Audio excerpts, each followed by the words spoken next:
लेकिन क्वेश्चन ये है कि इतने सारे टैक्सेस क्यों लगाए जा रहे हैं?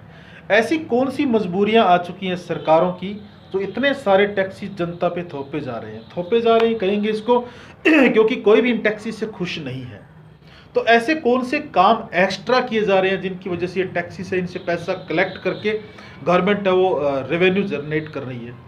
तो आप इन सब चीज़ों के बारे में सोच सकते हैं। देखिए, ऐसे बोलने से कुछ नहीं होगा।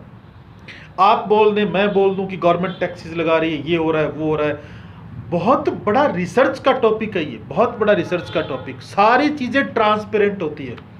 गवर्नमेंट जो टैक्सेस लगाती है वो ट्रांसपेरेंट है, जो गवर्नमेंट एक्सपेंडिचर करती है वो ट्रांसपेरेंट है।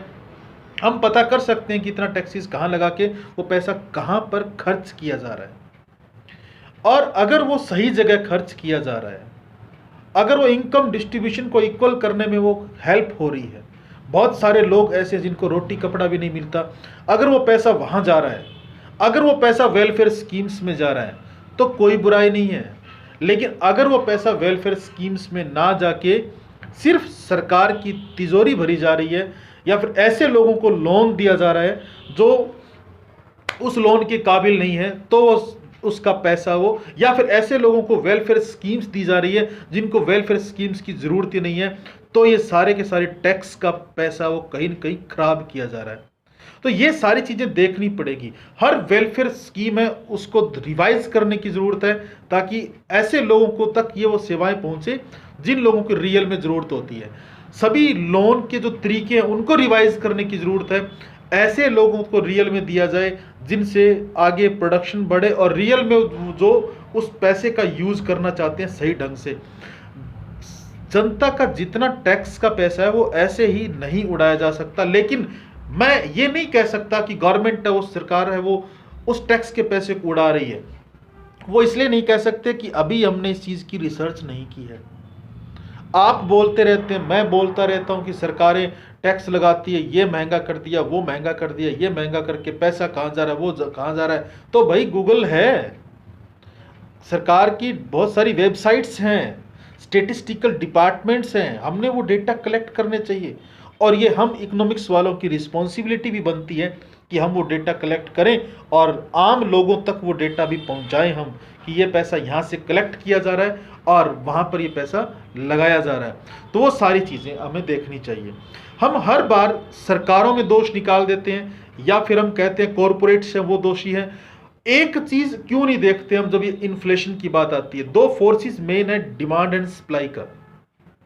हम हर बार डिमांड पर बात कर लेते हैं, डिमांड इंक्रीज हो रही है, महंगाई बढ़ रही है, डिमांड इंक्रीज हो रही है, प्राइस बढ़ रहा है। सप्लाई की क्यों नहीं बात करते हम?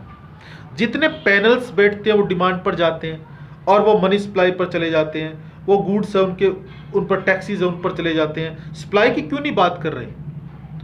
आपके यहाँ प्रोडक्शन क्या हो रहा है? ये बात आप अच्छे जानते हैं कि demand is greater than supply, price increase हो जाता है। तो उस सप्लाई को उस डिमांड तक क्यों नहीं लेके आते आप? डिमांड को ही कम करने पे क्यों तुले हुए हैं? आप प्रोडक्शन पर ध्यान दीजिए। अगर आप अच्छे प्रोडक्शन पर ध्यान देते हैं, प्रोडक्शन आपके यहाँ इंक्रीज होता है, सप्लाई आपके यहाँ इंक्रीज हो रही है, स्टॉक्स नहीं हो रहा है प्रोडक्ट का जितने का। हालांकि अभी कुछ और कानून है वो भी इसको कह रहे हैं कि स्टॉक्स करना लीगल है। मैं इन चीज़ों के खिलाफ हूँ बिल्कुल, कि कुछ चीज़ें वो स्टॉक नहीं होनी चाहिए, उनको सप्लाई करना चाहिए। अगर सप्लाई एक्यूरेट टाइम पे बढ़ती रहे तो शायद इस महंगाई पर, इस इन्फ्लेशन पर कंट्रोल किया जा सकता है। सप्लाई बढ़ाने के लिए प्रोडक्शन करना पड़ेगा, और प्रोडक्शन करने के लिए गवर्नमेंट को फिर आगे आना पड़ेगा। ऐसी ऐसी स्कीम्स चलाए कि आम लोग भी एंटरप्रेन्योर बनने की सोचें। आम लोगों को मतलब, मेरा कहने का मतलब एक मीडियम कैटेगरी का व्यक्ति जो कर सकता है वो करे। सरकार के इतने सारे, अब कॉर्पोरेट टैक्स सरकार इतना सारा बढ़ा देती है कि आम व्यक्ति सोचता है छोड़ना, इन्वेस्टमेंट करके सरकार को ही तो देना है, तो क्यों इन्वेस्टमेंट करें।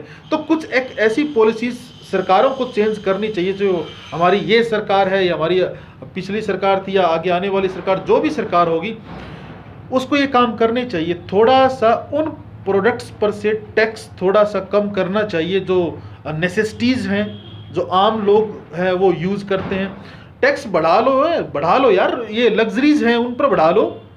अमीर लोग खर्च करते हैं, उन पर पैसा बढ़ा लो, उन पर बढ़ा लो, थोड़ा सा ये नेसेसिटीज है उनसे थोड़ा सा टैक्स है वो रिमूव करना चाहिए। बुक्स पर बढ़ाते जा रहे हो आप, नहीं, ऐसी चीज़ें नहीं होनी चाहिए।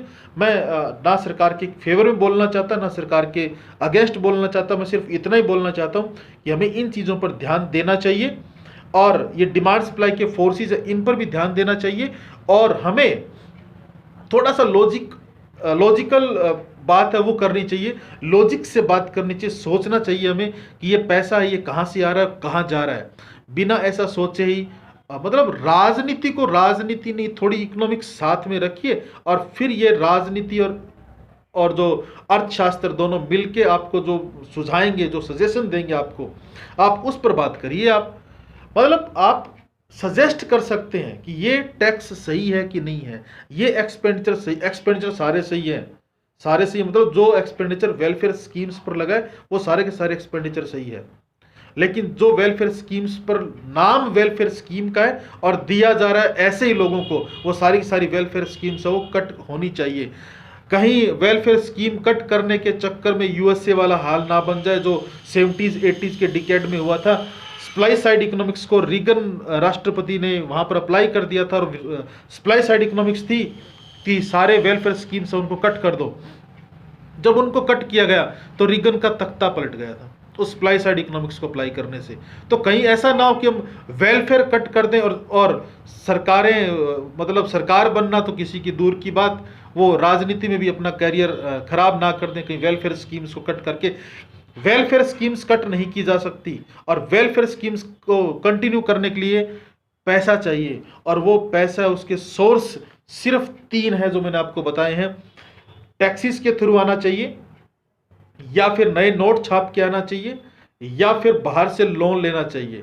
टैक्सेस के थ्रू आएंगे तो आम जनता से आएंगे, नए नोट सरकार छाप नहीं सकती, रिजर्व बैंक है वो देगा सरकार को, और बाहर से वो भी लोन होगा। तो दोनों बाकी के रास्ते हैं ये थोड़े से और खतरनाक बन जाते हैं इकॉनमी के लिए। इसलिए टैक्सेस वाले को थोड़ा सा एडजस्टेबल बना दिया जाए, थोड़ा सा ठीक बना दिया जाए उस सिस्टम को, तो शायद अपनी इकॉनमी स्मूथली चलेगी, और इस जो इन्फ्लेशन वाला जो ये सिस्टम है वो कंट्रोल में हो जाएगा, इन्फ्लेशन वाला सिस्टम में भी कंट्रोल में हो जाए। अगर ये कंट्रोल में नहीं किया गया तो कहीं ये अदर कंट्रीज़ है वेनेजुएला जैसी, उन वाला हाल तो खैर हमारे यहाँ नहीं बन सकता, उनके पीछे तो और बहुत सारे लॉजिक थे। लेकिन सोचिए और आप फैसला करिए कि कौन सा बेटर है वेलफेयर स्कीम चलाने के लिए, और विच वन इज़ बेटर, पैसा कहाँ से आएगा, और वो आप सजेस्ट कर सकते हैं। आप सब इकोनॉमिक्स के स्टूडेंट हैं, हम सब इकोनॉमिक्स के स्टूडेंट्स हैं, और हम अपनी राय है वो दे सकते हैं, क्योंकि एक जगह से निकली बात सरकारों तक चली जाती है। तो आप भी अपनी राय दे सकते हैं, मैंने अपने व्यूज़ रखे हैं। अगर आपकी भावनाओं को कहीं भी इसमें ठेस पहुंची है तो भावनाओं को छोड़िए और लॉजिक की बात करिए। Thank you very much.